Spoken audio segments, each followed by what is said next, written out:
Boa tarde, colegas. Declaro aberta a sessão do órgão especial do dia 3 de junho de 2024. Submeto à aprovação de Vossas Excelências as atas da 17ª sessão do órgão especial nas modalidades presencial e virtual dos magistrados. O artigo 25 fica com a redação antiga e o 34 altera a redação para que o órgão especial regulamente o processo de retorno do magistrado penalizado com a disponibilidade de acordo com as normas legais e regulamentares. Então, fora isso, o projeto foi mantido, não houve mais emendas. Eu acho que alguém gostaria de falar, senão poderíamos aprovar. Não é? Podemos considerar aprovado o projeto? Então, por unanimidade, foi aprovado o projeto da nova lei de organização judiciária com as alterações propostas. Também submeto a Vossas Excelências a minuta de resolução que nomeia o prédio do Museu da Justiça, antigo Palácio da Justiça, de Museu da Justiça, desembargador Caetano Pinto de Miranda Montenegro. Aqui é interessante porque o desembargador Fábio, certa feita, conversando comigo, me relatou que o antepassado, não sei se é tataravô, tetravô, dele teria sido o primeiro magistrado a ocupar este prédio que hoje é o museu e que foi sede do Poder Judiciário, né, durante muitos anos. Assim que o prédio foi concluído, ele era juiz na época aqui no Rio, e ele foi o primeiro magistrado e o magistrado que ficou mais tempo ali, tanto que há um busto dele. E eu, então, disse que seria justo aquele prédio que não tem nome receber o nome do antepassado dele. E aí eu pedi o currículo, pedi a história toda, está no processo SEI, e eu próprio propus que ele se chame, né, desembargador Caetano Pinto de Miranda Montenegro. Acho que é uma justa homenagem ao primeiro magistrado que ocupou, juiz do Rio de Janeiro, que ocupou aquele prédio. Tá? Todos estão de acordo? Então, por unanimidade, aprovada a proposta. Pauta judicial.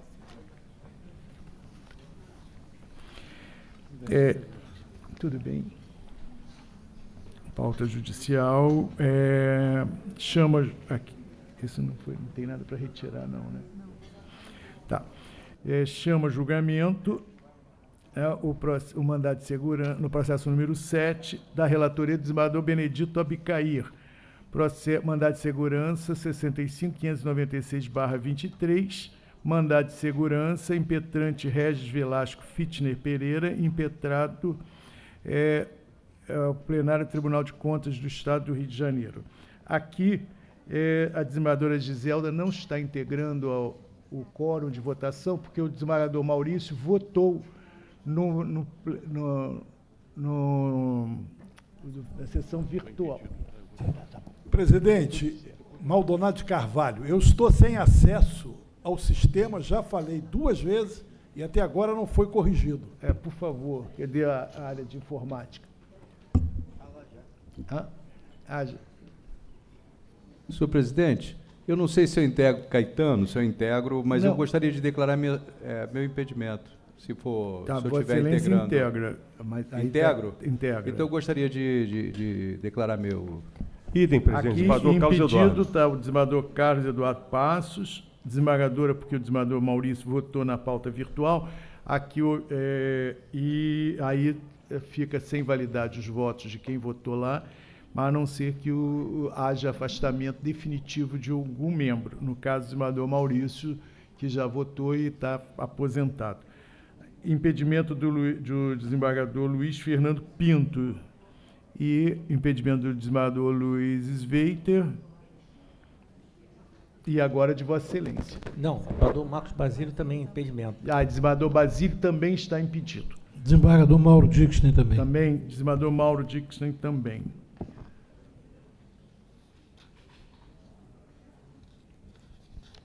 Senhor presidente. Sim.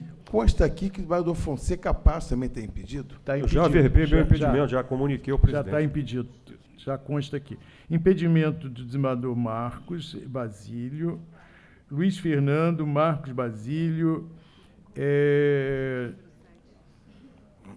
Fonseca Passos, desembargadora Giselda, não é como substituta, agora declarado desembargador Caetano e Luiz Sveiter. Bem, há pedido de sustentação oral, a doutora é advogada do doutor Regis. Então, está com a palavra, doutora. Boa tarde. Em primeiro lugar, gostaria de cumprimentar o excelentíssimo desembargador Ricardo Cardoso, presidente desse colhendo órgão especial. Também gostaria de cumprimentar o excelentíssimo relator, desembargador Benedito Abicair.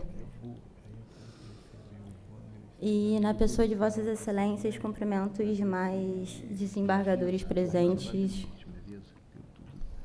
O caso em julgamento hoje é um mandado de segurança impetrado pelo Dr. Regis Fittner.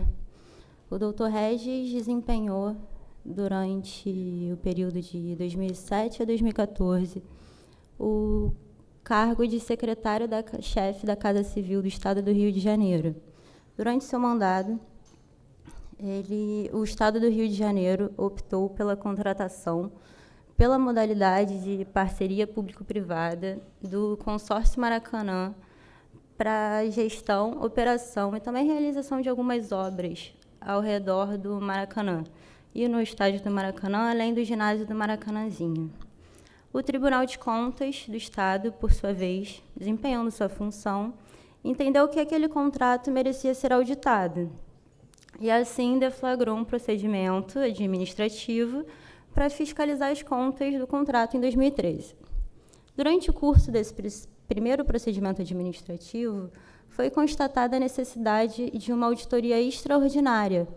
E, assim, em 2017, o Tribunal de Contas do Estado entendeu-se que era necessária a deflagração de um novo procedimento administrativo em 2017.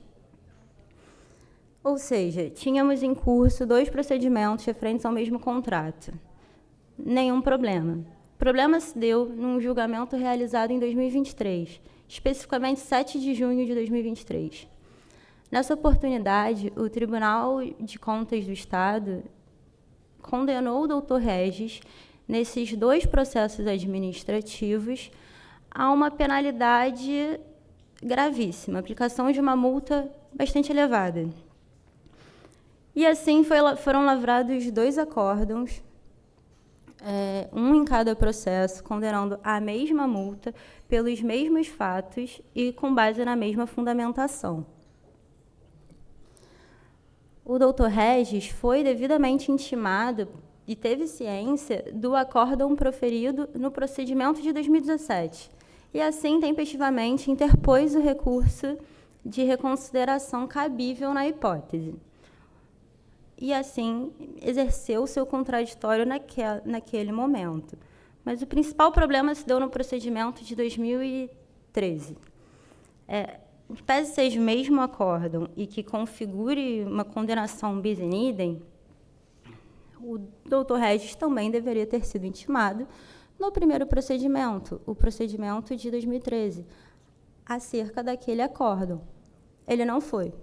E, assim, o Tribunal de Contas certificou o decurso do prazo para interposição de recurso de reconsideração e prontamente expediu ofício ao órgão competente para que incluísse aquela multa, inscrevesse aquela multa em dívida ativa e, em sequência, ajuizasse uma execução fiscal. Tomando ciência deste contexto, o Dr. Regis impetrou o presente mandado de segurança, impugnando justamente a violação ao devido processo legal e ao seu direito de exercer ampla defesa e o seu contraditório. Em ambos os procedimentos, o doutor Regis não teve qualquer intimação acerca da inclusão do processo em pauta para julgamento. Não houve qualquer publicação no número daqueles processos administrativos, em qualquer diário oficial, não houve intimação pessoal Nada. E nem se diga que o doutor Regis não manteve aquele tribunal informado acerca dos seus endereços. O doutor Regis informou prontamente seu endereço eletrônico, seu endereço residencial e seu endereço profissional. O tribunal teria como intimá-lo, mas não fez. E assim, o doutor Regis não pôde exercer seu direito à ampla defesa, não pôde despachar memoriais com nenhum dos ilustres conselheiros que compunham o Tribunal de Contas do Estado. Ele não despachou e também não pôde fazer o uso da palavra durante o julgamento dos seus casos. Assim, foi violado, de fato, o seu direito à ampla defesa. Mas a violação não se encerrou por aí. No procedimento de 2013, não houve qualquer intimação pessoal do doutor Regis para tomar ciência daquele acórdão. Nada. E assim, foi decorrido o prazo com a sua inscrição em dívida ativa. Então, excelentíssimos, ao se debruçar sobre essa controvérsia, o excelentíssimo desembargador relator entendeu por conceder a liminar, a medida liminar pleiteada, e assim suspendeu a eficácia do acórdão proferido no procedimento de 2013, o primeiro procedimento. O Estado do Rio de Janeiro, tomando ciência da decisão liminar, prontamente apresentou sua defesa no mandado de segurança e também interpôs um agravo interno, pleiteando a cassação da medida liminar e alegando que não houve qualquer violação ao contraditório e ampla defesa, pois o doutor Regis interpôs um recurso de reconsideração no procedimento de 2017. E assim estaria esgotado seu interesse de agir. Excelentíssimos, sempre com devido respeito, mas não é essa a hipótese dos autos. Aqui, o doutor Regis não foi intimado sequer da inclusão em pauta, mas no procedimento de 2013, aqui eu não estou citando a numeração dos processos para ser mais fluida, mas no processo de 2013, não houve qualquer intimação daquele acórdão, ele não pôde interpor nenhum recurso. E justamente pela não interposição do recurso foi determinada a inscrição em dívida ativa daquela multa com a execução posterior com determinação de distribuição de execução fiscal. Assim, houve, de fato, uma violação à ampla defesa, mas mais que isso, estamos diante de duas decisões diferentes, uma proferida num processo e outra proferida em outro, uma referente ao procedimento de 2013 e outra de 2017. Em ambas os acórdãos, com numerações distintas do Tribunal de Contas, houve uma só condenação, uma condenação à aplicação de multa com base nos mesmos fatos e nas mesmas provas, configurando uma flagrante condenação bis in idem, que não pode ser tutelada. Dessa forma, o impetrante impugna pela confirmação da medida liminar, como também da concessão da segurança. Obrigada. Obrigado, doutora. Agora, doutora Fabiana Andrade do Amaral Braga. Está presente pelo Tribunal de Contas? Não está. Então, desembargador Picaia. Senhor presidente, o meu voto é extenso, já foi lançado há algum tempo, inclusive porque estava pautado para a sessão dia 27, e eu pedi o adiamento, os colegas têm pleno conhecimento do voto, a história não transcorreu exatamente da forma como a nobre advogada narrou na tribuna. Existe, na realidade, dois processos, um dos processos já transitado e julgado, e contra a decisão, nesse processo que envolve essa multa, houve, inclusive, um recurso administrativo que que recebe, por força de lei, o efeito suspensivo. Então, por essas razões, e com base no artigo 5º, 1 da Lei 12.016/2009, eu estou julgando extinto, sem exame do mérito feito, e estou julgando prejudicado o agravo interno. Senhores, o voto já foi disponibilizado. Eu indago aos presentes, desimpedidos ou suspeitos, se estão de acordo. Senhor presidente, só para consignar meu impedimento. Sim. O desembargador Milton também está impedido. Os demais estão de acordo.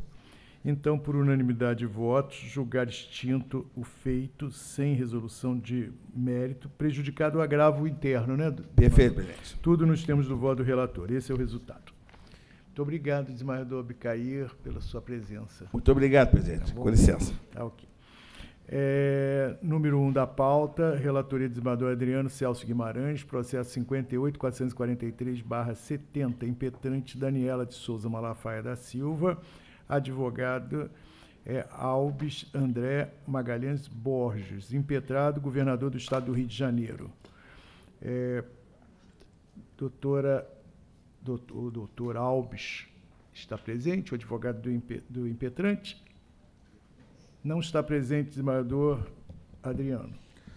Senhor presidente, trata-se de mandado de junção, é impetrado por policial civil, pleiteando que seja suprida a omissão em relação ao adicional noturno. É uma questão já conhecida deste órgão e eu estou denegando a injunção pelas razões já de muito discutidas e apreciadas por este egrégio órgão especial. Realmente, desembargador, a questão já é conhecida aqui. Todos estão de acordo? Então, por unanimidade de votos, foi denegada a injunção nos termos do voto do relator. Esse é o resultado. Desembargador Carlos Eduardo da Rosa Fonseca Passos, direta de inconstitucionalidade, número 2 da pauta, processo 90.081/87, representante prefeito do município do Rio de Janeiro, procurador do município Fábio de Carvalho, que pede sustentação oral, representado Câmara de Vereadores. Desembargador Carlos, há necessidade? Sim, procurador do município? Um procurador. Tem doutor procurador. Está com a palavra. Gostaria de começar, Excelência, cumprimentando o presidente, cumprimentando os senhores desembargadores, senhoras desembargadoras, cumprimentando aqui meus colegas advogados e um membro do Ministério Público do Estado do Rio de Janeiro. Aqui, Excelência, nós temos uma direta de inconstitucionalidade em face de duas normas municipais, a Lei 6387 e a Lei 6901, que alterou a primeira. E o que trata a lei? A lei, de origem parlamentar, instituiu o Serviço de Farmácia Veterinária Popular no município do Rio de Janeiro. E o que previa a norma? Deveria o chefe do Executivo, o Poder Executivo, inaugurar o serviço de farmácia veterinária popular, dando gratuitamente os remédios necessários. E aqui, quais são os dois pontos que o município, na pessoa do prefeito, entende como sendo inconstitucional a norma? O primeiro é que a norma, como eu já havia dito, é de origem parlamentar. E por ser de origem parlamentar, a norma não poderia criar uma nova obrigação para o município do Rio de Janeiro. E que foi de fato criado. A norma é clara, fica instituído o Serviço de Farmácia Veterinária Popular no âmbito do município. A lei que alterou inclui ainda, deve ser garantido o fornecimento de medicamentos veterinários a preços populares. Ou seja, a norma, que não foi criada pelo chefe do Executivo, que tem ali a competência privativa para inaugurar um novo órgão, que isso aqui, obviamente, teria que ser criado através de um órgão, né, municipal. Mas não foi feito. E aí o primeiro ponto de inconstitucionalidade está posto. Pode uma lei de autoria parlamentar criar um órgão que vai criar despesas para o município? O prefeito entende que não seria possível. E o segundo ponto aqui, da minha breve exposição, que trata ainda da inconstitucionalidade da norma, é em relação a essa criação de despesa no âmbito do município, mas sem indicar a fonte de custeio, violando aqui o artigo 113, inciso 1 e 112 parágrafo 2º da nossa Constituição Estadual. Então, Excelências, nessa minha breve exposição, são esses 2 pontos que o prefeito entende ser inconstitucional a norma 6387 de 2018 e 6901 de 2021. Muito obrigado. Desembargador Fonseca Passos. Presidente, eu vou pela ementa que me parece que é suficientemente esclarecedora e vou apresentar outros breves argumentos depois de uma conversa que eu tive com o desembargador Cláudio Delorto a respeito desse caso. A meu ver, essas leis municipais que instituem o serviço de farmácia, elas são meramente propositivas. É um projeto de lei de iniciativa parlamentar com estabelecimento de diretrizes e parâmetros para o fornecimento gratuito ou subsidiado de medicamentos veterinários. A meu ver, está ausente um comando impositivo, senão meramente diretivo, voltado à implementação de política pública, cujo planejamento e execução dependem da iniciativa do chefe do Executivo. É uma matéria de interesse local, competência concorrente na forma dos artigos 24, inciso 6 e 30, inciso 1 da Carta Magna. Não há interferência na organização e no funcionamento da administração municipal. Autorização do exercício da função legislativa no tocante a todas as matérias não sujeitas à reserva condicional de competências. Usurpação da gestão superior conferida ao chefe da municipalidade, ao meu ver, não configurada. E não existe também ofensa ao princípio da separação e independência dos poderes. Eu trago aqui, inclusive, um precedente do Supremo Tribunal Federal. O desembargador Cláudio Delorto ponderou comigo no sentido de se fazer uma interpretação conforme para que se evite que se atribua posteriormente ao prefeito, quer dizer, que se interprete que essa lei ela tem caráter impositivo e se atribua ao prefeito uma improbidade administrativa. E eu concordei com a ponderação do desembargador Cláudio Delorto, no sentido de se declarar no dispositivo uma interpretação conforme, no sentido de que a conveniência e oportunidade do momento da efetiva instalação fica ao alvedrio do chefe do Poder Executivo. Estou disposto, inclusive, a modificar o meu voto nesse sentido. É como estou votando, senhor presidente.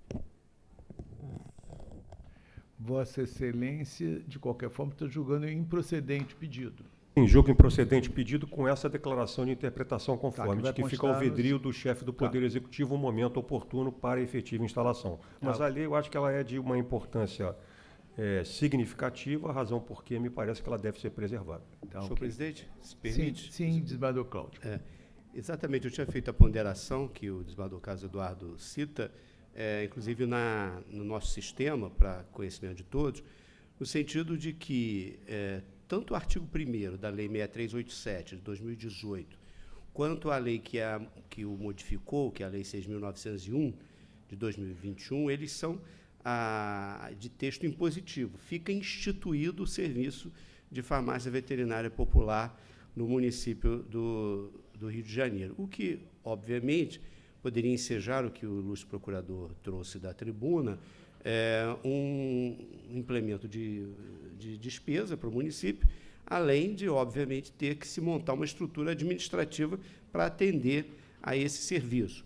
E o desembargador Carlos Eduardo exatamente pondera, e seguindo no exame do texto da lei, de que o projeto, que é muito louvável, evidentemente, ele estabelece que poderão ser comercializadas com preços subsidiários e mais, que fica o Poder Executivo autorizado a celebrar convênios com instituições, empresas públicas, em parcerias público-privadas, inclusive quanto aos locais e, obviamente, a operacionalização dessa farmácia popular.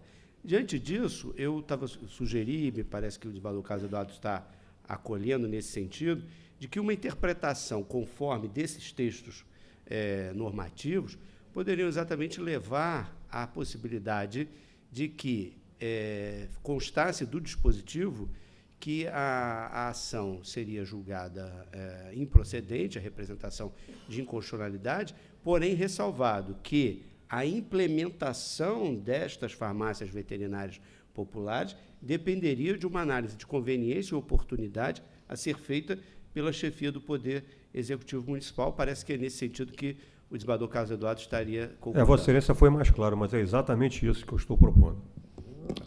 Então, eu indago, todos estão de acordo? Eu gostaria de, cumprimentando a todos, primeiramente, eu gostaria só de acrescentar acho que um problema potencial que a gente pode estar criando, até como falei rapidamente com o desembargador Carlos Eduardo, tinha visto a ponderação do desembargador Carlos Delorto, mas eu acho que pode ser um precedente, assim, algo preocupante se a gente entende que é possível ao legislador municipal apresentar um projeto de lei, a gente validar um projeto de lei que tenha a sua eficácia condicionada à iniciativa do parlamento, a iniciativa do executivo, a implementação pelo executivo, quando essa lei tem algum sinal de inconstitucionalidade. É um precedente que pode resultar em apresentação de outros projetos de lei que contenham sinal de inconstitucionalidade, eu não estou nem discutindo se há ou não aqui, e cuja interpretação conforme supra ou deixe de analisar a inconstitucionalidade da lei, tornando uma lei vigente, porém inefetiva. Então, talvez isso nos traga um problema de futuro controle de constitucionalidade, porque a gente está criando um precedente de que as leis podem ser apresentadas, a gente faz uma redação conforme a Constituição, não aborda diretamente a inconstitucionalidade e apresenta digamos assim, um modo de entregar a efetividade da norma a uma iniciativa do Executivo. Eu tenho dúvida com relação a isso. Eu penso que... César, na verdade, o meu voto é muito claro no sentido de que a lei é constitucional, que não há inconstitucionalidade. A única coisa a preocupação do desembargador Cláudio Delorto foi de uma eventual imputação de improbidade ao prefeito, para que se evite essa dúvida, para que fique bem caracterizado que essa lei ela tem um caráter meramente propositivo, é que se fez uma interpretação conforme apenas para preservar o chefe do Poder Executivo. Agora, se não quiserem...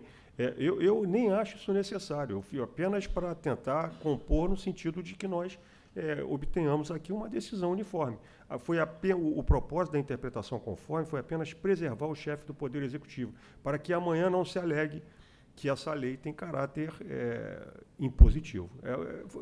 A rigor, para mim, não há necessidade, mas eu, procurando encontrar uma solução uniforme, estou disposto a fazer uma interpretação conforme. A lei é muito clara, ela usa o verbo poderá em todos os dispositivos. Então, isso, para mim, não resta dúvida, mas... atendendo a essa ponderação do desembargador Cláudio, que eu me propus a fazer uma interpretação conforme. Eu estou absolutamente convicto que a lei não é inconstitucional. Não, perfeito. Eu acho que isso vai trazer a gente uma outra questão, que é qual é a interpretação que o órgão especial vai dar, no máximo de uniformidade possível, ao tema 917 do Supremo. Porque a gente tem discutido isso aqui em algumas oportunidades e a gente não pode dizer que exista uma uniformidade no entendimento do órgão especial a respeito do tema 917.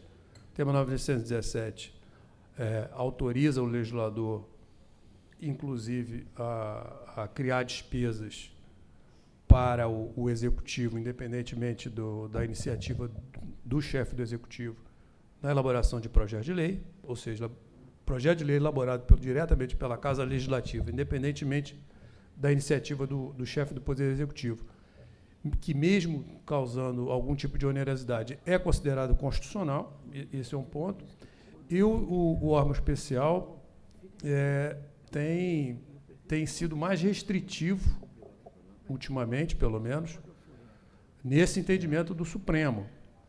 Nós temos considerado que qualquer alteração... Eu, inclusive, menciono aqui no meu voto. Agora, se isso está gerando mais polêmica do que propriamente uma concórdia, eu vou manter o meu voto no início, aí Vossa Excelência colhe os votos e sai o resultado. Com todas as vendas, eu acho mais razoável que se mantenha o voto do que fazer uma presidente, eu vou manter o meu voto sem fazer interpretação conforme. Então, vamos lá. Senhor presidente, só apenas para chamar a atenção aqui, Porque o tema 917, ele diz assim: não usurpa a competência privativa do chefe do Poder Executivo lei que, embora crie despesa para a administração, não trata da sua estrutura ou da atribuição de seus órgãos, nem do regime jurídico de servidores públicos. Que eu cito no meu voto. Exatamente. Exatamente nesse caso, está no voto do tema 917. Isso, mas exatamente esta lei, ela começa dizendo o seguinte: fica instituído, ou seja, impõe ao chefe do Poder Executivo a instituição, a implantação do serviço da farmácia. Implantação não, instituição. Então, fica instituído. Então, ele diz que o serviço da farmácia veterinária, aí depois na lei que alterou em 2021, é que ele fala exatamente dessa possibilidade de firmar convênios e para preços subsidiados. Então, me parece que tanto de uma maneira ou de outra, ou seja, a lei que alterou o texto da lei originária, se nós entendermos que a instituição desse serviço seria constitucional, absolutamente sem nenhum tipo de ressalva de interpretação, o que vai se fazer é garantir ao Legislativo Municipal a possibilidade de alterar a organização funcional do Poder Executivo, inclusive para a implantação desse serviço, que vai precisar de servidores, funcionários, e inclusive de custeio, não só dos funcionários, quanto o custeio dos medicamentos que serão destinados aos animais, procedimentos, inclusive procedimentos, a lei fala. Não só medicamentos, mas também procedimentos indispensáveis à saúde dos animais. Então, se não houver, a meu ver, essa ressalva quanto à possibilidade do chefe do Poder Executivo implementar de acordo com a conveniência e oportunidade, essa instituição vai acabar, a meu ver, aí sim, gerando uma inconstitucionalidade. Então, eu acho que a gente está aqui num problema de avaliação. Eu não me oponho a fazer a interpretação conforme, eu só não vou declarar a lei inconstitucional. Senhor presidente, acrescentando a ponderação do desembargador Cláudio Delorto, essa interpretação que tem sido feita por este órgão especial, no meu modo de ler, não é exatamente a interpretação que o Supremo faz. Porque quando o Supremo fala, no voto que dá origem à tese 917, em alteração ou tratamento da estrutura e da atribuição de cargos, até onde eu posso alcançar, a iniciativa do legislador municipal em tratar especificamente de estrutura e atribuição de cargos, e não de atribuição de serviço ou de função a cargo ou estrutura já existente. E essa estrutura e essas atribuições, e a estrutura normativa, né? A estrutura normativa no Executivo Estadual já existe. Então, ele não está inovando nem na estrutura, nem na definição de atribuição de cargo. Ele está cometendo um serviço a mais para uma estrutura de cargos que já existe na administração. Não está alterando o cargo, não está alterando a estrutura. Ele está atribuindo outros serviços. Então, assim, no meu modo de entender, seguindo aqui a minha leitura da discussão e do voto do ministro Toffoli, que dá origem à tese, ao tema 917, até onde eu posso alcançar, é nesse sentido, porque seria até contraditório que se pudesse causar algum tipo de onerosidade, se admitisse até a onerosidade, algum tipo de excesso oneroso para o Executivo, e não se pudesse mexer em absolutamente nada. Quer dizer, se admite que tem algum tipo de onerosidade, e a tese 917 é exatamente disso que trata, significa que ele está fazendo algum tipo de acréscimo. O que não pode ser feito, no meu entender, é mudar a definição normativa da estrutura ou das atribuições dos cargos. E isso não está sendo feito aqui, né? Então, é nesse sentido que eu faço a ponderação de, considerando a lei constitucional, tornar desnecessário ou até, digamos assim, recomendável que a gente não faça uma leitura conforme, pelo menos nos termos propostos, porque a gente pode estar criando um precedente que pode nos trazer problema no futuro, porque a gente vai se deparar aqui com lei não apenas lei para declarar constitucional, mas lei que a gente vai declarar inconstitucional e deixa de declarar inconstitucional, remetendo, com base na própria tese do 917, remetendo a sua implementação, ou seja, a sua efetividade, ao chefe do Executivo. Então, assim, mais um problema em termos assim, de conceitual, de definição pelo órgão especial do seu entendimento com relação ao tema 917. A gente vai precisar enfrentar isso de uma forma mais incisiva em algum momento, porque a gente tem variado um pouco mais e sido até mais restritivo do que o próprio Supremo. Então, já antecipando aqui meu voto, pedindo desculpa por isso e até pelo excesso, a minha ponderação é que a gente julgue a constitucionalidade, ou inconstitucionalidade, no caso. No caso, meu voto é pela constitucionalidade, da lei do jeito que está. E aí cada um assume a sua responsabilidade, né? O legislador colocou, a lei não é inconstitucional, o chefe do Executivo está na missão dele, vai ter que cumprir. Ótimo. Senhor presidente, só um detalhe com relação a essa questão do tema 917. Me parece que, nesse ponto, absolutamente de acordo com o que já foi dito pelo desembargador César, pelo desembargador Carlos Eduardo, e aqui que me parece o grande conflito que a gente precisa, de fato, resolver para até pacificar a interpretação do tema 917. A questão da criação de despesa, evidentemente, o tema é claro, o voto do ministro Toffoli também é. Agora, a questão aqui, me parece, principal é que a lei de iniciativa do Poder Legislativo Municipal, ela institui um serviço de farmácia veterinária, ou seja, ela mexe na estrutura orgânica do município, do Poder Executivo, ao criar, se nós formos pensar num organograma da Secretaria de Saúde, ou qual seja a secretaria, ao criar um serviço de farmácia veterinária popular municipal, e estabelecendo, inclusive, a possibilidade de fazer parcerias visando a implantação de novos serviços, disponibilização de medicamentos e insumos para uso veterinário. Então, me parece que, por esse lado, eu não sei se nós estaríamos, de fato, necessitando de fazer uma interpretação conforme ou até de declarar a inconstitucionalidade da lei. Só essa consideração que eu queria fazer, presidente. Bem, vamos ao voto e aí cada um terá a oportunidade de... Desembargador Maldonado.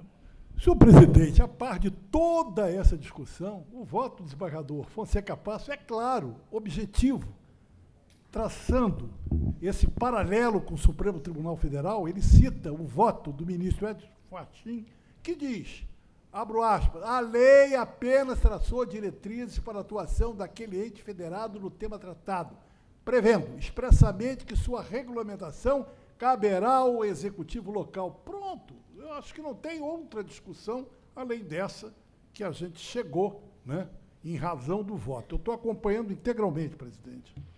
Desembargador Mauro Dix, né? Senhor presidente, eu também estou acompanhando o relator na sua redação original, porque entendo que aí estão analisados todos os aspectos necessários ao enfrentamento da questão. Desembargador Amado. Cumprimentando a todos, eu só queria fazer uma referência às ponderações do doutor Delorto, né, do desembargador Delorto, que esse serviço de fiscalização e controle de animais já é atribuição da prefeitura, desde o tempo que havia carrocinha de cachorro, que os cachorros eram recolhidos, eram levados para um centro de zoonose e lá eram sacrificados. Naquele tempo podia fazer isso, hoje, evidentemente, não pode mais.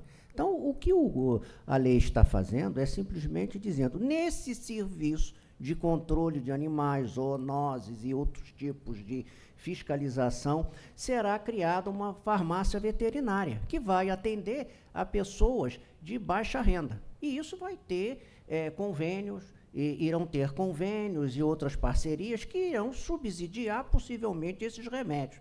O problema do custo, eu acho que ficou superado pelo tema 917, e o problema, em função da instituição do serviço, não está sendo feita a instituição de serviço, está sendo feito um adendo esclarecendo que esse serviço também atende o fornecimento de remédio. e não simplesmente só recolhimento de animais da rua ou aplicação de vacinas. Eu acho que a lei é plenamente inconstitucional, não há necessidade nem de interpretação conforme. Eu estou acompanhando o voto do relator no sentido original, sem qualquer declaração de interpretação conforme. Às vezes, essas interpretações conforme que a gente vê aí acabam criando uma dúvida na própria lei. Como será feita essa interpretação conforme, que vai fazer isso, vai fazer aquilo? Tem interpretações conformes que existem aí que violam a própria lei, no final. Então, eu prefiro manter a lei como está e depois se discute eventual obrigação do prefeito ou não de instituir esse serviço. Eu não digo instituir esse serviço, eu digo mais uma vez, ampliar o serviço de controle de animais. Desembargador Basílio. Senhor presidente, os argumentos trazidos pelo doutor Amado, eu estou acompanhando o relator. Desembargador Moinhos. Presente. Cumprimento a todos, o nobre procurador também presente. Eu confesso que, pelo que eu entendi do desembargador Cláudio Delorto, ele fez uma sugestão que agora está sendo refletida e que o nobre relator, desembargador Carlos Eduardo Fonseca Passo, havia aceito, embora fazendo referência expressa que ele entendia desnecessário fazer essa interpretação, mas ele aceitava para evitar problemas. E aí, a partir da discussão, até a colocação do desembargador César Cury, surgiu essa questão, ou se declara a condicionalidade, ou se faz a interpretação.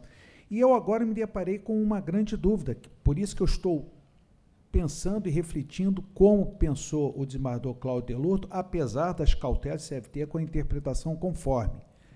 Porque o artigo 4º fala: o Poder Executivo regulamentará esta lei no que couber no prazo máximo de 180 dias, contados da data da sua publicação.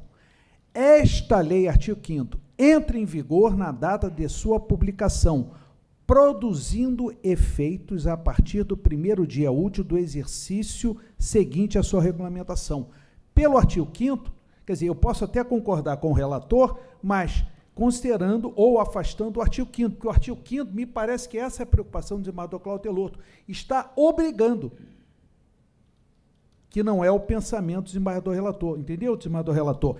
O artigo 5º, a meu ver, ele modifica toda a interpretação. Esse artigo 4º eu interpretaria da seguinte maneira: o prefeito vai regulamentar, o prefeito vai dizer, olha, não estou em condições de fazer isso agora, vou fazer isso daqui a 2 anos.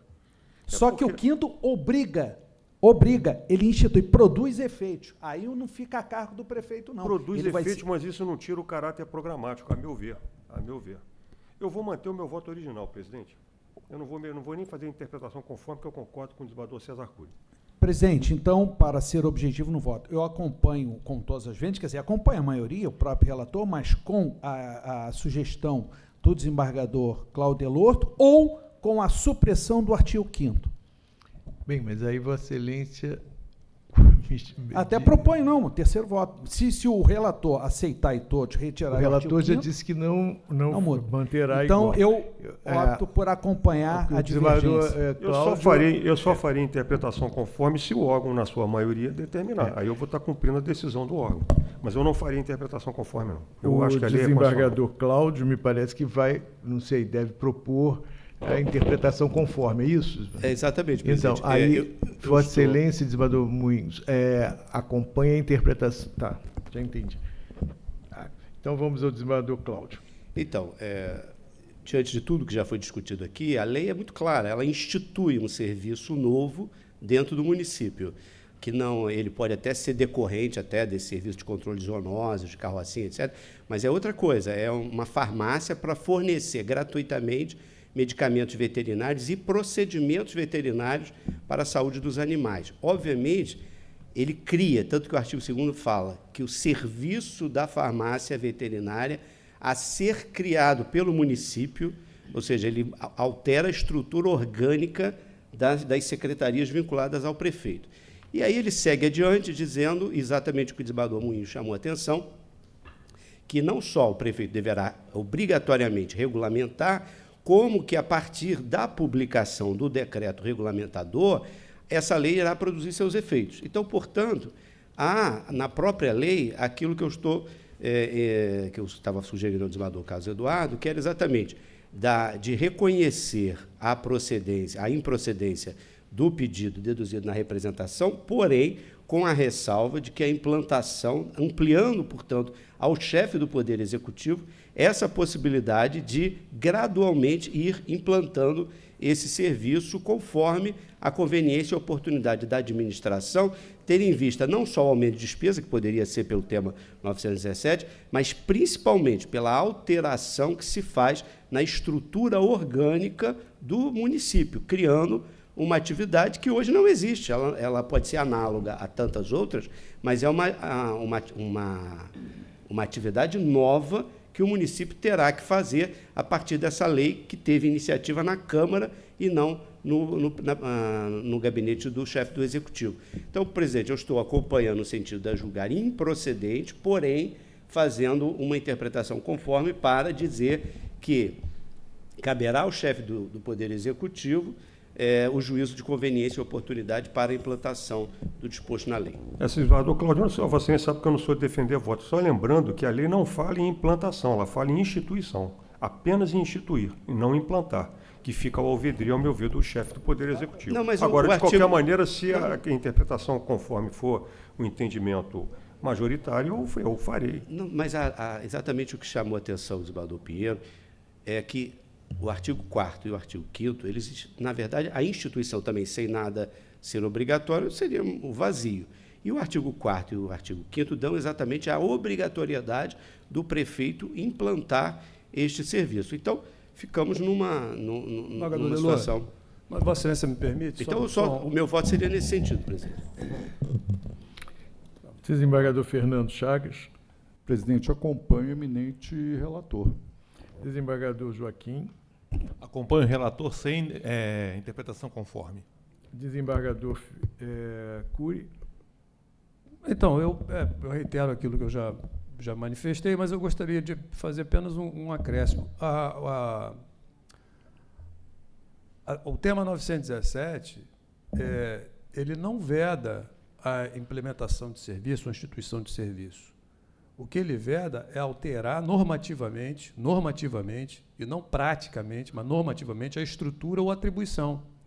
O que a lei não pode fazer, no meu modo de entender, é mudar normativamente, ou seja, entrar na seara do Executivo, normativamente, legalmente, para modificar a estrutura ou a atribuição dos órgãos da estrutura normativa do Estado. Agora, atribuir atividade, tarefa, né, ou serviço, não altera, no meu modo de entender, não significa alteração normativa na estrutura, nem na atribuição de cargo. Qual é a atribuição de cargo de farmacêutico? Qual é a atribuição do cargo do secretário? Qual é a atribuição do cargo do gerente? Essas atribuições estão definidas em lei, isso não está modificado. O que está modificado é a exigência de que se preste mais um tipo de serviço. E esse serviço pode trazer onerosidade, porque o tema 17 é exatamente nesse sentido. Então, assim, esse é um aspecto. O outro aspecto é, a própria lei já dispõe uma temporalidade para ela se tornar efetiva, entrar em vigência e produzir efeitos. Uma interpretação conforme que crie outra temporalidade, ou seja, entregue ao Executivo a iniciativa para a implementação, para tornar efetiva a lei, seria modificar a temporalidade que o legislador originário deu. Qual é o prazo que nós atribuiríamos ao prefeito para efetiva implementação? Ou nós não definiríamos esse prazo e o prefeito poderia não estar lá? Aí nós teríamos um problema, que é uma aporia da norma. Nós teríamos uma norma sem vigência. É uma norma vigente sem efetividade. E aí nós criamos um problema, porque nós criamos um precedente de que isso pode ser invocado por outros legisladores para fazer a mesma coisa. E a gente não apenas dá uma interpretação conforme na declaração de constitucionalidade, mas uma interpretação conforme para deixar de declarar uma inconstitucionalidade por força de uma interpretação conforme. É um precedente, no meu modo de ver, muito perigoso para o órgão especial. Então, são essas as ponderações. Por isso é que eu penso que o voto do desembargador Carlos Eduardo transcende até a questão aqui, porque ele pode ser um indutor mais incisivo para uma interpretação pelo órgão especial mais coerente com aquela interpretação que é dada pelo Supremo com a edição do tema 917. Então, desculpa os acréscimos aí, nesse sentido que eu voto. Desembargador Augusto. Acompanho o relator, senhor presidente. Desembargador Luiz Pinto. Acompanho o relator no voto originário. Desembargador Cláudio Tavares. Presidente, em primeiro lugar, tratando-se do vício de iniciativa, essa lei não contém vício de iniciativa. Outra questão, se ela pode criar despesa. Aqui já foi discutido isso e todos chegaram à conclusão que sim, aplicando o tema 917 do Supremo Tribunal Federal. Em relação à questão da obrigatoriedade, da imposição, que foi discutida a partir da publicação, o relator foi muito claro ao dizer, eu vou repetir, faço questão para fundamentar meu voto, já que houve um debate extenso, os diplomas editados pela Casa Legislativa não implicam ingerência na estrutura do órgão e secretarias municipais, na medida em que não criam qualquer obrigação para a administração pública, senão apenas, como disse o relator, estabelecer diretrizes para a implementação do serviço de farmácia veterinária popular no âmbito, ou seja, é um poder discricionário dele. Antes, essa lei vai entrar a partir da publicação, mas antes o Executivo vai dizer de que forma essa lei será implementada, quais são as diretrizes que vai ser fornecido para o serviço da farmácia veterinária. Sob essa ótica, as leis se limitam a prever parâmetros para o fornecimento gratuito ou subsidiado de medicamentos veterinários, atribuindo expressamente ao Poder Executivo a faculdade de criar e operacionalizar a medida, de acordo com os critérios de oportunidade e de oportunidade do administrador.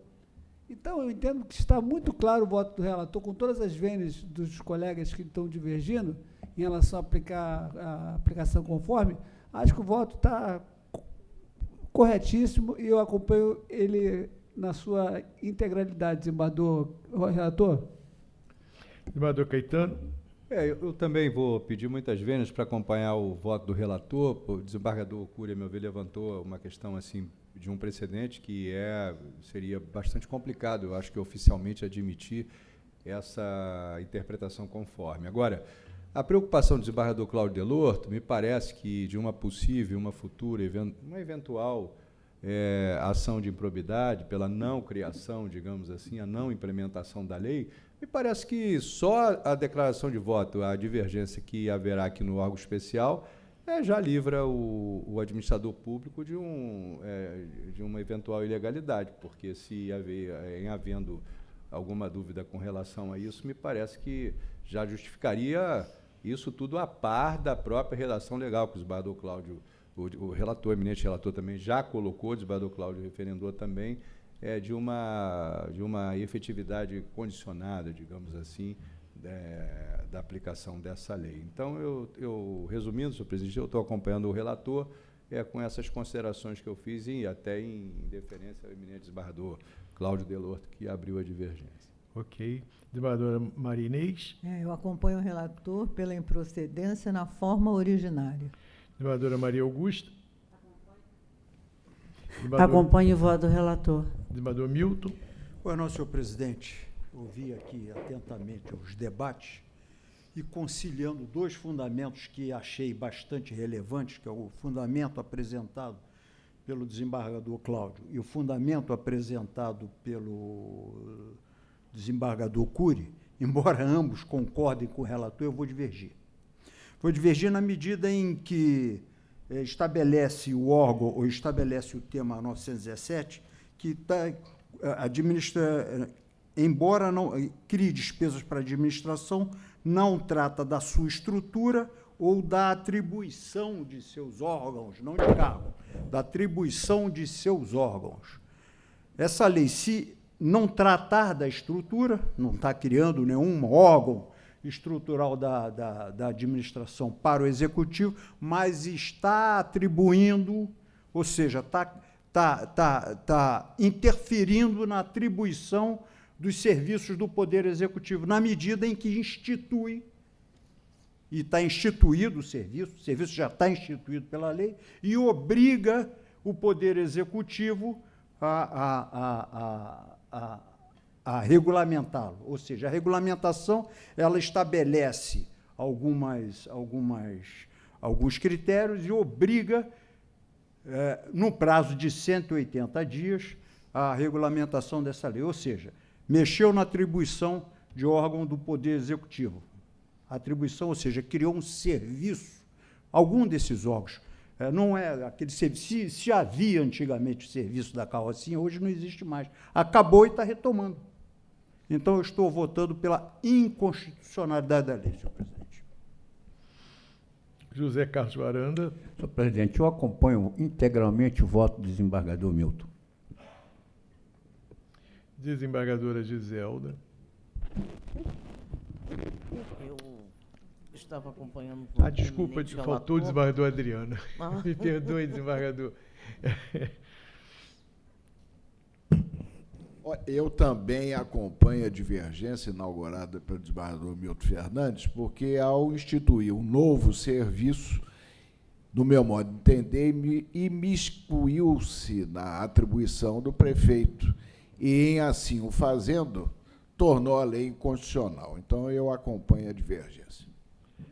Desembargadora Giselda. Eu vou acompanhar a divergência.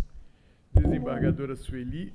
Acompanhando o relator em sua redação original do voto. Desembargador Edson. Presidente, embora o voto do desembargador Milton seja de uma relevância bastante elevada, eu acho que, nesse momento, nessa altura da nossa votação, eu acho mais conveniente acompanhar o voto do relator, porque esse serviço que foi criado, essa atribuição dada ao chefe do Executivo, ela vem a favor do direito constitucional de proteção dos animais. Então, por essa razão, por esse fundamento, que eu acho mais relevante ainda, eu acompanho o relator. Bem, o resultado é o seguinte: por maioria de votos, foi julgada improcedente a direta de inconstitucionalidade, sendo que os desembargadores José Moinhos e Cláudio Delorto procediam à interpretação conforme, no sentido de caber ao chefe do Poder Executivo Municipal o juízo de conveniência e oportunidade na implantação do serviço. Os desembargadores Milton Fernandes de Souza, Adriano Celso Guimarães, José Carlos Varanda e Giselda Leitão Teixeira julgavam pela procedência da representação. Este é o resultado. Presidente. Sim. Desembargador Joaquim, vou pedir licença para me retirar, porque sim. eu tenho que compor o Vossa quórum lá no Excelência grupo de câmaras. Ok. Obrigado. Número 3 da pauta, relatoria do desembargador Cláudio Delorto, processo 17.151/97, incidente de arguição de inconstitucionalidade, arguente 5ª Câmara de Direito Público, Tribunal de Justiça, interessado Ariovaldo Arias Filho e outros, a pedido pelos interessados de sustentação oral pelo advogado Yuri de Miranda Rodrigues Gama. Também é interessado o município de Campos dos Goitacazes, também a pedido de sustentação oral por seus advogados. O doutor Yuri está, o senhor, né? Então o senhor está com a palavra. Boa tarde, excelências. Cumprimento a todos os desembargadores. Na pessoa do desembargador presidente, também cumprimento o desembargador Cláudio Delorto, relator desse caso, assim como cumprimento o membro do Ministério Público, todos os advogados e demais aqui presentes nesse auditório. Bom, excelências, na origem, tratava-se de uma ação anulatória na qual os servidores, aqui interessados nesse incidente de arguição de inconstitucionalidade, pleiteavam a anulação do ato da administração que resultou numa redução da sua remuneração no valor superior a R$2.000. Isso porque, em novembro de 2020, a Câmara Municipal, portanto, após as eleições realizadas em outubro daquele ano, entendeu por bem fixar o subsídio remuneratório do prefeito para a atual legislatura, portanto, de 2021 a 2024, em valor inferior àquele que era fixado anteriormente. E aqui peço vênias a Vossas Excelências para ler a atual legislação que estamos aqui discutindo e também a anterior, que fixava o subsídio para a legislatura de 2017 a 2020. Diz assim a Lei 8.723, de 2016, que fixou os subsídios para a legislatura de 2017 a 2020. Artigo 1º. O valor do subsídio mensal do prefeito municipal de Campos dos Goytacazes fica estabelecido em R$ 22.976. Lei 9.025, que estamos aqui analisando nesse momento, Vossas Excelências, a constitucionalidade ou não. Artigo 1º. O valor do subsídio mensal do prefeito municipal de Campos dos Goytacazes fica estabelecido em R$ 20.610,68. Ou seja, Excelências, uma redução de quase 10%, R$ 2.300, que foi reduzido no valor nominal do subsídio do prefeito de Campos dos Goytacazes. Em razão disso, então, foi ajuizada a presente ação anulatória e o juízo sentenciante entendeu pela inexistência de inconstitucionalidade sob o fundamento de que os servidores não podem receber uma remuneração superior à do prefeito. Então, interpusemos recurso de apelação, a 5ª Câmara de Direito Público entendeu, por indícios de inconstitucionalidade, remeteu, então, o caso a julgamento a este órgão especial. O Ministério Público apresentou parecer pela procedência da inconstitucionalidade, mencionando 4 julgados deste órgão especial de outros municípios, mas sobre a mesma matéria, na qual foi firmado o entendimento que é unânime, consolidado pela inconstitucionalidade da redução implementada. Isso porque, Excelências, o que estamos discutindo aqui é uma redução do valor nominal do subsídio do prefeito, o que fere diretamente o princípio da irredutibilidade de vencimentos. A remuneração do prefeito, em ser reduzida por meio da lei que estamos agora discutindo, a Lei 9.025, acarretou uma redução na remuneração dos servidores que ajuizaram a presente demanda. E essa redução, diferentemente do que apontou o juízo sentenciante, é inconstitucional. É inconstitucional porque os autores não pretendem receber, em nenhum momento pretenderam, uma remuneração superior à do prefeito. Os autores não desconhecem o subteto constitucional estabelecido. O ponto é que o próprio valor nominal em si não pode ser reduzido, por conta do princípio da irredutibilidade de vencimentos, por conta do princípio da garantia da revisão anual para a recomposição das perdas inflacionárias, e esse é o entendimento consolidado desse órgão especial. É algo que não tem sido discutido, ou melhor, tem sido discutido de maneira unânime. Não foi verificada nenhuma divergência, e falo não só pela parte dos autores, mas também por ser esse o parecer apresentado pelo Ministério Público. É dizer, em suma, que a redução do valor nominal do subsídio do prefeito é inconstitucional, que não deve operar efeitos, e os efeitos que indevidamente, de maneira inconstitucional, foram operados, precisam ser recompostos. O município apresenta, em algumas de suas manifestações, que o caso em tela seria aplicável o entendimento do Supremo Tribunal Federal, no tema 480, que foi firmado no RS 609/381 de Goiás, no qual a Suprema Corte pontuou que a instalação do subteto, por meio da Emenda Constitucional 41 de 2003, produziria efeitos imediatos, de modo que, uma vez instaurado o teto constitucional, o subteto, perdão, no caso dos municípios, os servidores, então, deveriam se submeter a esse subteto. Porém, a questão que está aqui em discussão é totalmente diferente, porque o que houve não foi uma redução constitucional, foi uma redução legal. A Lei 9.025, de 2020, ela reduziu o subsídio do prefeito e, por consequência, os servidores que já eram enquadrados no teto remuneratório anterior, que era estabelecido na legislatura de 2017 a 2020, tiveram sua remuneração reduzida. Eles já recebiam o teto. Essa nova redução não é por força constitucional, é por força legal. E, portanto, essa legislação é sim constitucional. E, nesse sentido, eu peço vênias a Vossas Excelências para destacar um trecho do voto do desembargador Ferdinando do Nascimento, quando, enquanto relator de um desses incidentes de arguição de inconstitucionalidade que mencionei aqui, tratou exatamente dessa especificidade e fez essa distinção muito clara entre o tema 480 do STF e a hipótese que está aqui em discussão. Peço vênia, então, a Vossas Excelências para ler. Abre aspas. Na hipótese decidida pela Corte Suprema, quanto ao tema 480 acima mencionado, estabeleceu-se a aplicabilidade imediata do teto remuneratório fixado por Emenda Constitucional 41 de 2003, sem a possibilidade de invocação da garantia de irredutibilidade de vencimentos no caso das remunerações que viessem a exceder o teto depois deste haver sido estipulado. No caso dos autos, a remuneração foi reduzida por ato infraconstitucional, suprimindo direitos legitimamente conquistados pelo servidor em momento anterior, visto que já se encontrava enquadrado no teto então vigente. Tratando-se, portanto, de hipóteses completamente distintas, de onde se conclui que as diferenças entre os casos tornam inadequada a aplicação da tese 480 ao caso concreto. Veja, Excelência, que é exatamente a mesma hipótese que estamos aqui discutindo.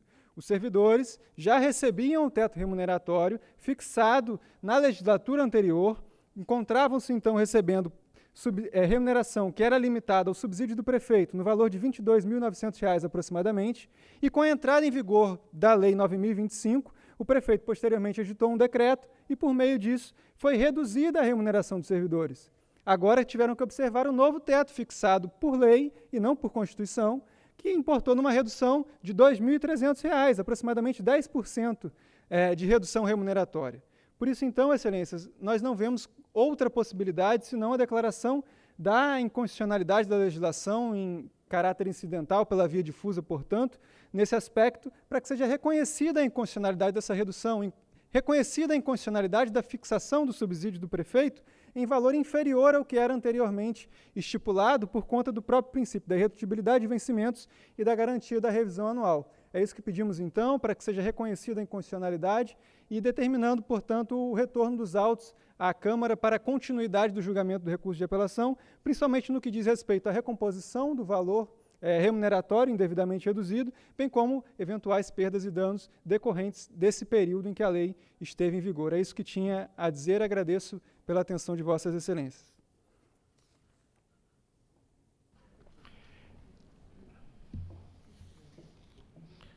Qual dos três procuradores fará a senhora, né? Doutora Andréia? Isso, Excelência. Ok, doutora Andréia, com a palavra.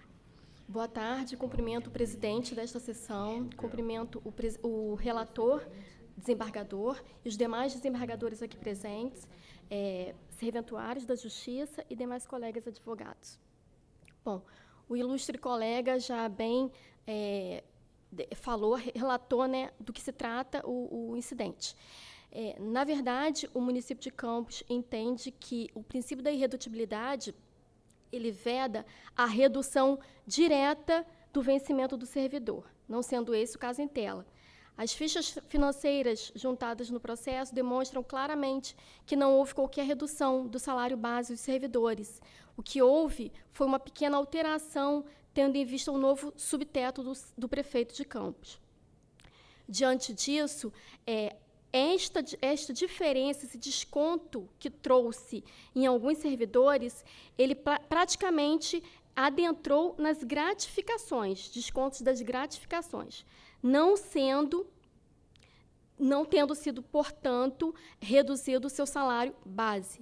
Em razão disso, o município entende pela constitucionalidade da lei e requer que este órgão decrete a constitucionalidade da Lei 9.025 de 2020. Muito bem, desembargador Cláudio. Presidente, essa matéria já foi enfrentada aqui, nesse órgão especial. Exatamente a Lei Municipal 9.025 de 2020, do município de Campos dos Goytacazes, o que ela operou uma redução dos subsídios do prefeito e estabeleceu, em um dos seus artigos, uma repercussão no teto do funcionalismo municipal. E, a partir de então, esse novo valor da remuneração do chefe do Executivo passaria a servir de paradigma para o subteto dos servidores na forma do artigo 3711 da Constituição. E, conforme já decidimos aqui em várias outras ocasiões, a diminuição, a redução do valor do subsídio do prefeito não pode ter essa repercussão pretendida pelo legislador de Campos dos Goytacazes, exatamente porque a Constituição Federal assegura, no seu artigo 37, inciso 15, que os subsídios vencimentos dos ocupantes dos cargos e empregos públicos são irredutíveis. E essa irredutibilidade, evidentemente, está se referindo e não cumprimentando o nobre advogado e a nobre advogada. O que houve aqui, no caso concreto, não foi uma redução exclusivamente de outras vantagens ou de questões referentes, mas sim a redução do valor do subteto, o que esse órgão especial vem entendendo reiteradamente no sentido de que não é possível fazer diante da norma que alterou apenas o salário do subsídio do prefeito. Então, senhor presidente, eu estou votando pelo acolhimento da arguição para declarar a inconstitucionalidade da lei e determinando o retorno dos autos à 5ª Câmara Civil para o prosseguimento do julgamento da apelação. É como voto, presidente. O relator está acolhendo a arguição de inconstitucionalidade. Eu indago se haverá divergência. Então, por unanimidade de votos, foi acolhida a arguição de inconstitucionalidade nos termos do voto do relator. Este é o resultado.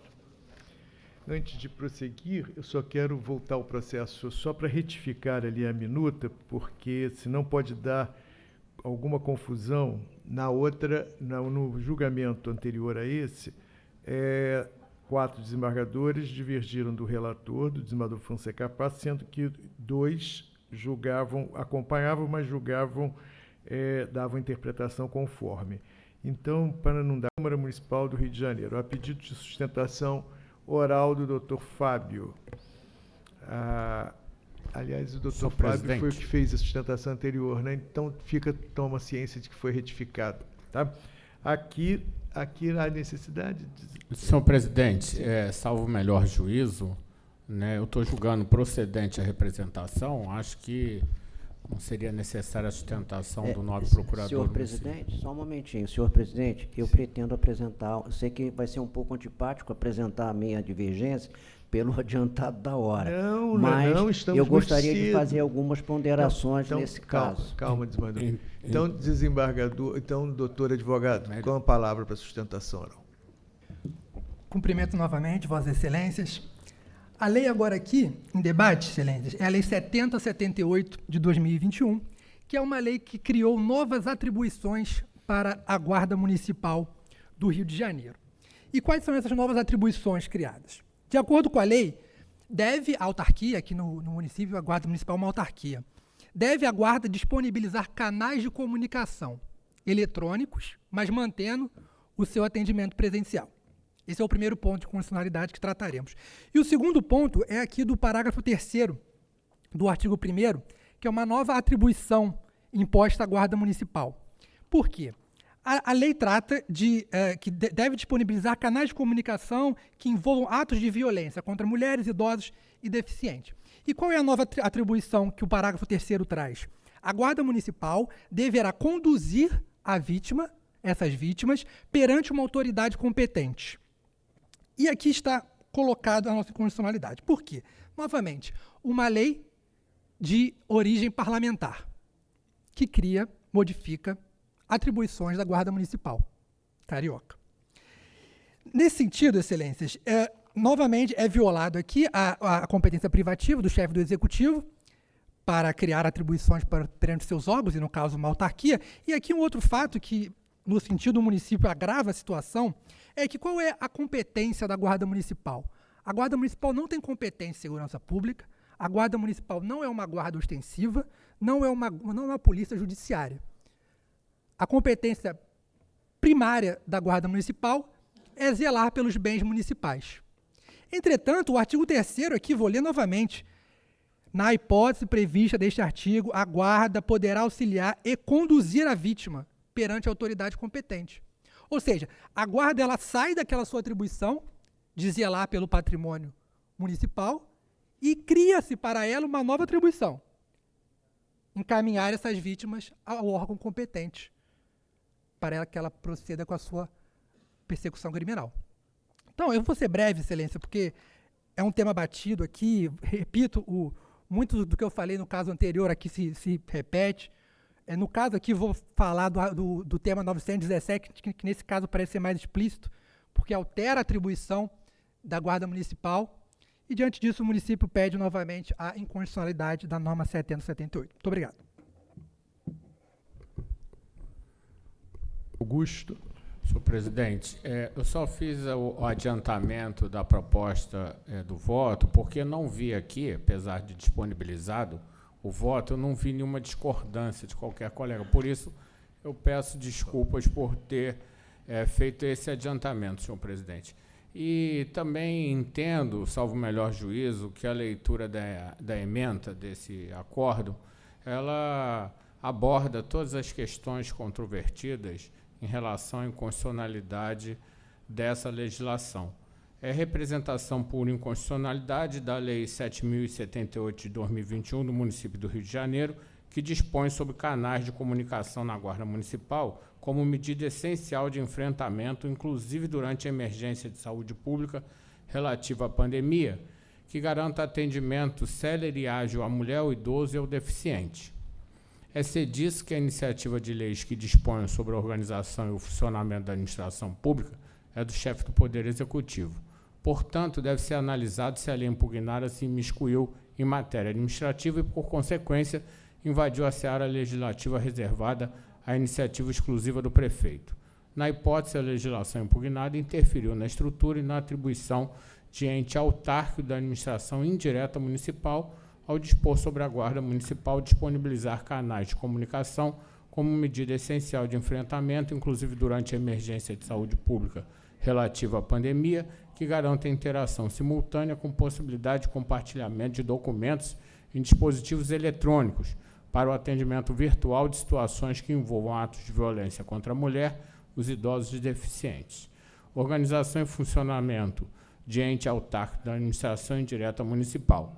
Iniciativa que é reservada ao chefe do Poder Executivo, violação ao artigo 7º, artigo 112, parágrafo 1º, inciso 2, a linha D, e ao artigo 145, incisos 2 e 4, todos da Constituição Estadual. Além disso, a implementação da lei impugnada acarretaria aumento de despesas públicas, sem indicação da fonte de receita para o custeio. Eu trouxe precedente desse órgão especial a respeito do tema, e estou votando, senhor presidente, pelo acolhimento da representação de inconstitucionalidade para declarar a inconstitucionalidade da lei já citada com efeitos ex-tunc. E gostaria só de mencionar que no corpo do acórdão eu faço referência ao tema 917 do Supremo Tribunal Federal, senhor presidente. Ok. Haverá divergência? Desembargador Amado. Se eu posso manifestar? Sim, lógico. Bom, eu vejo em primeiro lugar nessa lei aqui, na realidade, uma lei meramente formal. Ela, na realidade, é um ato administrativo, né? Ela não tem a abstração, nem muito menos generalidade. Ela simplesmente determina a Guarda Municipal, só ela, que disponibilize um canal para comunicações por escrito nos casos de violência doméstica contra idosos e deficientes. O nobre procurador falou várias vezes, a competência da Guarda, isso está fora da competência da Guarda. A competência da Guarda está prevista numa lei federal, 13.022. Lá estão estabelecidas as atribuições. Eu entendo que essa lei pode estar, com certeza, violando a questão da lei federal, mas não é uma questão de inconstitucionalidade. É o típico caso de lei concreta, lei efetivamente concreta. E eu cito aqui, no meu entendimento, o controle abstrato de normas só se presta a examinar a constitucionalidade de espécies normativas próprias, ou seja, aquelas que são dotadas de generalidade e abstração. Mas estas características faltam à tal legislação que se exige. Ela não é abstrata nem é geral. Ela simplesmente impõe mais uma obrigação à Guarda, sim. E o próprio procurador diz, não, está fora da competência da Guarda. Está fora da competência da Guarda é uma questão de legalidade e não de inconstitucionalidade. Isso é um ato administrativo, poderia ter sido feito pelo próprio comandante da Guarda, mas o simples fato de ser feito pela Câmara Municipal não me parece que traga em si qualquer inconstitucionalidade. Poderá ser discutida a inconstitucionalidade no efeito concreto, ou seja, no controle concentrado. Se amanhã a prefeitura entrar dizendo que essa lei é ilegal, que essa lei mudou as atribuições da guarda, com base na legislação federal ou mesmo na legislação estadual, se poderá então decretar indiretamente a inconstitucionalidade. Mas nos termos em que está fixada, essa lei carece de toda abstração e generalidade que permitiria a sua discussão em relação, nas ações declaratórias de inconstitucionalidade. Veja só, na hipótese prevista nesse artigo, os guardas poderá auxiliar ou conduzir a vítima perante a autoridade competente. Aí o doutor diz mais uma vez, olha, a competência da guarda não está prevista na Constituição. Se está previsto em termos gerais, efetivamente a violação aí é indireta. Então, diante do você muito extenso no meu voto, né, mesmo porque estamos com o horário já adiantado, mas eu não estou vendo aqui à primeira vista, embora reconheça que num controle concentrado de constitucionalidade, numa ação própria, a prefeitura possa discutir isso, mas não numa ação declaratória de inconstitucionalidade, como está sendo feito. Eu vejo, data vênia aqui, muitas ações que são declaratórias de inconstitucionalidade tratando de fatos concretos. E também mandado de segurança. Essa semana eu recebi, quando estava no órgão, um mandado de segurança de uma pessoa que foi simplesmente afastada de um concurso público, porque lá não teve a nota, não sei o quê. Ele entrou com mandado de segurança contra o governador, como se o governador fosse responsável pela correção das provas ou pelo estabelecimento das notas. Evidentemente que não. Por que faz isso? Faz isso porque talvez as varas da Fazenda Pública estejam muito assoberbadas e o órgão especial julga com mais rapidez. Talvez uma discussão nesse sentido de legalidade da lei, modificando uma lei federal, possa levar algum tempo. Isso é verdade, eu reconheço. Talvez a prefeitura faça esse contorno e trazendo ao órgão especial para obter uma decisão mais rápida. Mas, data vênia do ilustre desembargador Augusto, eu o reconheço como uma pessoa de extrema competência, não vai aqui nenhuma crítica pessoal ao seu entendimento. Eu até examinei aqui as hipóteses que foram usadas aqui, não vejo nada que possa ser próprio. Aí diz aqui, instalar célula de segurança para garis nos caminhões de coleta de lixo. Isso é outra coisa. Data vênia, ou seja, isso aí você tem que comprar um caminhão próprio, não é o caso. Hoje a Guarda Municipal deve ter um site já para receber comunicações. Isso aí praticamente chove no molhado. O outro é o uso pessoal da Guarda Civil de microcâmeras nos seus uniformes. Bom, isso naquela época em que o órgão entendeu de inconstitucional, era até válido, mas hoje o Supremo já determinou a instalação de câmeras e o próprio Ministério da Justiça já tem uma portaria determinando isso. Então, não vejo, data vênia, nesse momento, a possibilidade de uma declaração de inconstitucionalidade. Estou sendo bastante breve para agradar a todos os ilustres desembargadores, mas estou votando pela improcedência. Bem, vamos lá. Alguém acompanhará a divergência? Então, por maioria de votos, foi julgado procedente a arguição a direta de inconstitucionalidade, vencido o desembargador Antônio Carlos Amado, que a julgava improcedente. Este é o resultado. Processo da terceira vício, número 5, processo 2458/41, é um agravo cível, agravante Banco Santander, Brasil, desembargador Maldonado, excelência está negando provimento. Há advogado? Não há advogado. Senhor presidente, os votos foram disponibilizados, estou negando provimento a ambos, ao agravo interno e ao embargo de declaração. Todos estão de acordo? O embargo de declaração é o número 6 da pauta. Bem, então, foi negado provimento a ambos os recursos. Peço a vossas excelências que na pauta virtual não se esqueçam de votar no número 17, é o que está faltando. Muito obrigado a todos pela compreensão, pela assistência. e pelo alto debate que estão procedendo aqui, cada vez mais melhorando. Desembargador Basílio, precisava dar uma palavrinha com Vossa Excelência rapidamente aqui. Está encerrada a sessão.